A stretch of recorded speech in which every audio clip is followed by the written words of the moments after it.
surviving the apocalypse, which I think I've realized that I will do more effectively than you because you cannot pay attention to things. I can.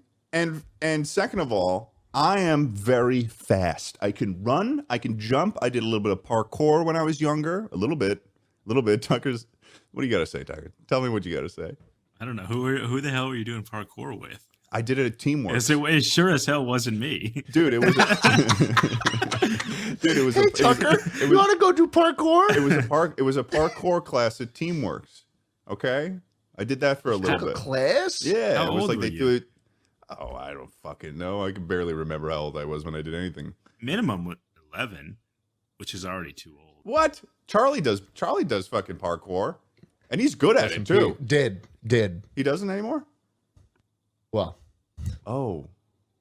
What were the other, do we have other apocalypse scenarios that we wanted to go over though? Because we did talk at length about the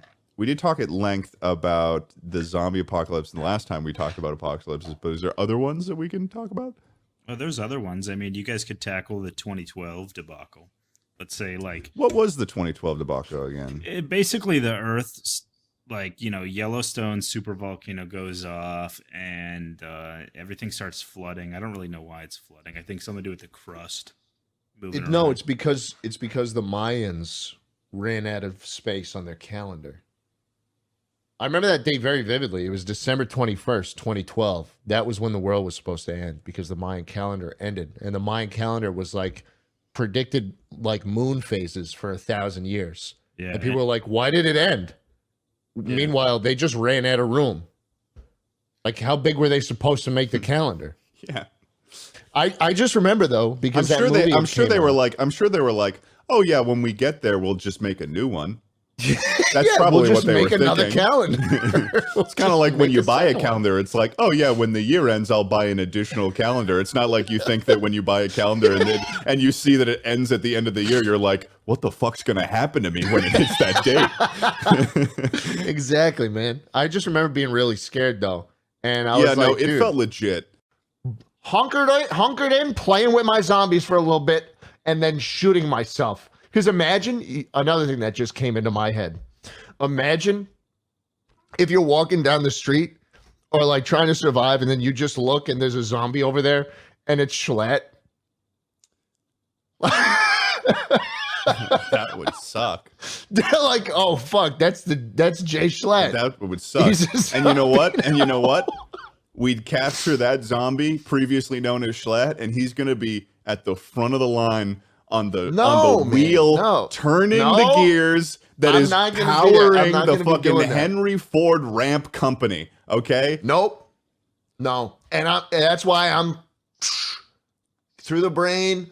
You get everything gone. Nothing to be infected. Can you still turn into a zombie after you've killed yourself? Yeah, I think if you shoot yourself in the head, you're out. Yeah? You can. I think that's the general rule of thumb. It did feel that as a 12-year-old. That and Coney were like the biggest things in our lives that year. Oh my god! Holy fuck! Coney 2012. Yeah, I was the biggest proponent of getting Coney off the streets. Yeah, I wanted, and Ted, I'm being honest. I wanted to do something about Coney. I wanted him out. You wanted to battle bus into. Where was he? He was in Africa. He was in the continent of Africa. Africa. What's country? Uganda. Wow. I don't even know what Coney is. You don't know what Coney 2012 is, man? Did you just look it up? Surely you looked it up. You're supposed to be the information guy. This was the biggest phenomenon. I was too busy. Could you explain it to people that were born in like 2008 that are listening to the podcast right now? Oh man. Coney 2012 was a video uploaded to YouTube that was about a guy who, I don't know if he had any relation to what was going on. He was just some white guy in California making a documentary about how this dude, Joseph Coney, is going around and fucking people up and training child soldiers. Yeah. I thought that was really fucked up. And so shit like that's definitely still happening too, which makes it weird that we're we just haven't cared in the last 10 years about anything like that. No. Well, you know what happened? The guy who made that video, he got caught jerking off in public a week later. So, Did he? Yeah. That's why the whole movement kind of fizzled. You got Tucker laughing really fucking hard.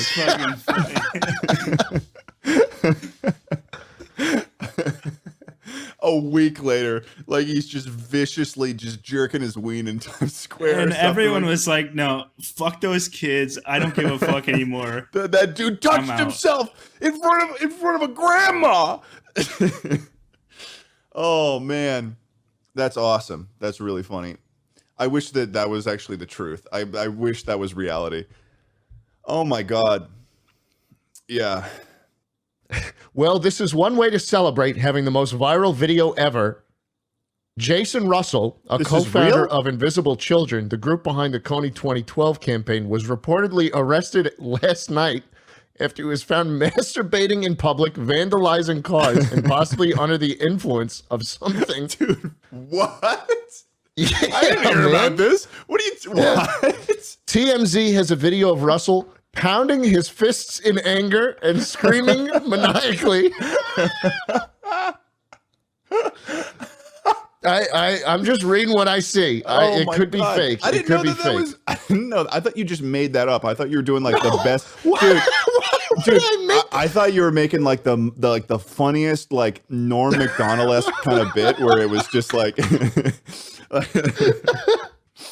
You know that clip of Norm Macdonald where he was like I was walking through blood and bones on 9/11 looking for my brother. He was in Northern Canada. Oh man, I love. Oh, hello, Jambo. Oh, hello, Biggie. That's really fucking funny. What a way to celebrate. And I do kind of find myself waking up in weird places in LA though. Whenever I get a 1 out of 10 on a YouTube video though, so I definitely relate to that. Just in a stupor. What do you give us something here? What do you got? I'm acting like I've been asking you for long, but it's like what are you eating? What's your go-to food? What's my go-to food for the apocalypse? Yeah, the world's you can't go to the grocery store. Cans? Metal. You're gonna eat metal cans? You idiot! You used the wrong words. You fucking idiot! You cans fool. of food. You fool! What do you mean? What do you mean? I didn't use the wrong words. You can't eat metal. You should have said cans of food. Oh my God. Who the fuck makes that? Who even cares? No one even cares. The phrase is, what is canned food, you dumbass? Oh my God. I would have cans of food. What type of food? That I would do the SpaghettiOs No. I would do the SpaghettiOs probably, the kid canned food, because those are the most delicious ones. You can't, I'm going to say this, you can't say I would, because if the apocalypse kicks off as we're talking about it, you don't have the SpaghettiOs. That's true. Wait, so where are you going to get them? Like this is so I've got a lot of gamer subs and a couple sticks of gum and maybe some Hot Pockets. I've got some canned food at my place. I've got some red kidney beans. I've got some black beans. I have a lot of beans. I have some chicken stock. I've got some beef stock. Wait, are you a prepper? No, I'm not. I just have I have this cookbook that lets you. It says to buy a bunch of stuff for your pantry. And then you look in the cookbook and all those stuff that you bought in your pantry, you can make different recipes based on all of those things. So I don't have to like keep going to the grocery. Yeah. That's actually really smart. Yeah, it's a New York Times book called the No Recipe Book. It's good. Yeah. Yeah. There was this really good. I good don't have anything like that. Speaking fully candidly, there's this really good recipe that Shay likes for me to make, which is it's going to sound ridiculous at first, but it's savory French toast. It sounds weird, but it's like black pepper and hot sauce and it uses fucking cherry tomatoes and stuff. It's like really fucking good. Next time you're in LA, I'll make it for you, and I think you'll like it. You'll get a kick out of it. Okay. So, but we'll definitely not have that in the apocalypse. So no, you won't have gas. You won't have electricity. Like you can't really heat anything up. So canned food is really your best bet. Well, you can heat up. You can heat stuff up though. You can make a fire. We know about fire though. Yeah, we do know about fire. But like, where are you going to make a fire? I think that where are you going to make? Yeah, where are you going to make one? Dude, it's going to be like one of those things where there's going to be so many just metal barrels They don't just appear, man. But it's like it'll be like a video Where game. Where you getting one from? Like, do you understand how many metal barrels are in these apocalypse video games? And it's gonna be like one of those things in like, I don't know, Half-Life or something, or The Last of Us, where it's like there's metal barrels. You put a bunch of random wood pieces in there, and then you wear the gloves, the fingerless gloves, and then you're like, and then you're like warming up your hands over that. That's gonna be me in the apocalypse at least. But you got to watch out because the red barrels will also appear. Will explode, and those explode. Those explode if you shoot them. You have to be careful about those. So Tucker, going off of Jschlatt's statement there, you want to give us the rundown of what we're doing today? Yeah. So you hit me up. You wanted to talk about apocalypse survival situations today. And so right off the bat, I want to know which one of you guys thinks you could last longer in an apocalypse. So just say in a general apocalypse. You just ended at last longer. I thought that was going to be what you ended with. What are we playing a game of soggy biscuit? Ew. Okay. You guys can do that after who's the winner? The winner. Tucker, who's the winner in a game of soggy biscuit? Is it the one who comes first or the one who gets to eat the biscuit? Who gets that yummy snack at the end? I don't think I get paid enough to answer that. All right, Tucker, give us the rundown. All right. I just want to know to start, which one of you guys thinks you'd last longer in an apocalypse? Just a generic end of the world scenario. Oh, all right. Pinning us against each other okay. I mean, me. I don't think that's true at all. You live in the heart of pestilence, Ted. If anything goes down, you people in Los Angeles are going to be the first to fall. You're going to fall into chaos. Okay. We can. Your house will be blown up in the first 30 seconds of any bad event now, going down. Listen here. It'll be looted. It'll be ransacked. It'll be pillaged. Your wife will be taken from you, and everything will cease to exist. Me, on the other hand, I live in Austin, Texas, the best place in the world. Yeah. We live in a fucking desert around here. So I drive 5 minutes in any direction. I'm in the middle of nowhere. There's no one even left. There's no water either. Everyone's going to be shooting. What are you each other. talking? We live in a lake. That's the only reason people are here is because there's a lake here. Everyone's going to be shooting each other though in Austin. Although you're basing your reasoning straight up off of where you live. Yeah. Now let's do a little bit more digging here. Okay. We're both dropped in Fortnite style, same area. Okay. There's an apocalypse going on. Who's winning there? All right. We're given the same scenario. Now think about yourself, and think about me. Think about the bats I've swung. I would probably kill myself. Okay. I'm not even like whenever these hypotheticals come up. I mean, I'm sorry this whole episode is us going to be doing sorry if the whole episode apocalypse. You're going to have to really get the whole you're going to have time. To have a little I'm bit gonna of have hope. to be a little more creative this time. But look, I'm telling you, in a real scenario where shit is about to go down, like if I'm in Hawaii and that fucking message pops up, Hawaii's and I see gone. The missile.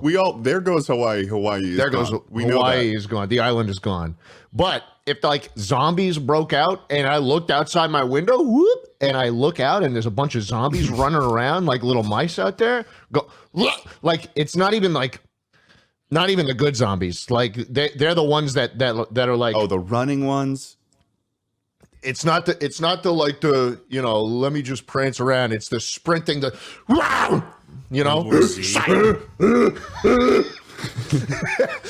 they're the ones that make the noises. Yeah, that one. That is the soundbite. If I hear I'm killing myself. I'm dying. Yeah, no, that's or the Ted, your mic cuts off in Discord when you make loud noises, so I just watch your mouth open and close. I lowered the volume of my mic so it wouldn't just make my microphone overmodulate. But yeah, no. I mean, I gotta say, give me a zombie apocalypse, I might do pretty well. Give me a zombie apocalypse and give them the voices. No, why would you? Hold on. Listen to my comparison here, because we'll get to zombie apocalypses later. But give me a zombie apocalypse, I feel pretty well. That changes drastically if you give them all the voices of the Nazi zombies, because then there's like a fear factor there that is really like. There's something about the one where the Nazi zombie is hyperventilating that is like if you hear that shit behind you when you're in a match, it's like it gives you like that jitter in your ass, where you're like, oh, fuck, get the hell me out of here. Like when you're a little kid and you run up the stairs or something. Yeah, the door's completely barricaded with wood, and every 10 seconds you hear silence, and it's like, fuck, man. Just a constant reminder that they're right outside. Lowest tier fear Nazi zombie one. It's the one where they go. Yeah, that one's not doesn't get me afraid at all. But him. To go back to the topic that we were talking about, if we get thrown into the same zone, don't stick with I'm gonna kill myself. That's like I'm going to kill myself though. That is the apocalypse answer equivalent of, oh, I just wish for more wishes if I got a genie. Fuck you. No, it's not. One is opening up the door to endless possibility, and the other is killing yourself and closing the door on everything you know and love. To be fair, Ted, if shit hits the fan that hard, I don't want to stick around to see that shit. Okay, let's just pretend for the sake of this podcast that you do. You want to try that? Do you understand the topic of this podcast? Do you understand? If the zombies pop up, if zombies nuke in my area, I'm dying. Let's not pretend like you're the fucking hero and they're going to load you and me into the battle bus like that's a fucking thing. And then we're going to parachute down into zombie land. Well, we could. And both try and survive. No, we couldn't. Hypothetically. We would be... There's no reason to do a hypothetical on this, because in a zombie apocalypse, you are like the luckiest man in the world, like a 1 in hundreds of millions of people chance of you surviving. And it's just not worth it. Because even if you do survive, your life is going to be so shit and miserable. You're going to lose everybody you love. You're not going to have me anymore because the internet's not going to work and we can't talk because you're in Los Angeles. I'm in Austin. You have the current imagination right now as when you show a parent a meme and they ask, who is that? Who made that? That's the amount of maneuverability your mind is having right now. I'm just being realistic, Ted. I pay taxes now, okay? You won't if there's an apocalypse. Boom. Easy option there.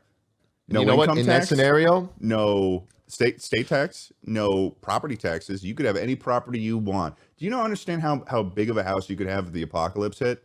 That is pretty huge. And you shot a gun before. You shot a flamethrower before. And you know exactly where to go if an apocalypse happened. So have you shot? Oh, I've shot. You shot? Yes, I've shot. Maybe we would be a dream team, Ted. I don't think either of us have to die. Okay, so maybe the fact that Tucker pitted us against each other at the beginning was just his devious plan to get us killed, so he can start his little apocalypse empire. So we're joining together. That's the answer here. Yeah, we're joining together, and we're buying up a bunch of rental properties on the cheap. Yeah, and we're doing Airbnb arbitrage. Well, first thing we're doing is we're going to a Rite Aid and getting you some antidepressants. That's for sure. And maybe some Viagra too. Yeah. So you can, and we're looking for the ones that go not 4 hours but 8 hours. It'd be a crazy time to be a necrophiliac. God, you know what's crazy? I wasn't thinking about that at all. I wasn't thinking about that 1 second of zombie apocalypse. Great time to be fucking dead bodies. I don't think that it would be.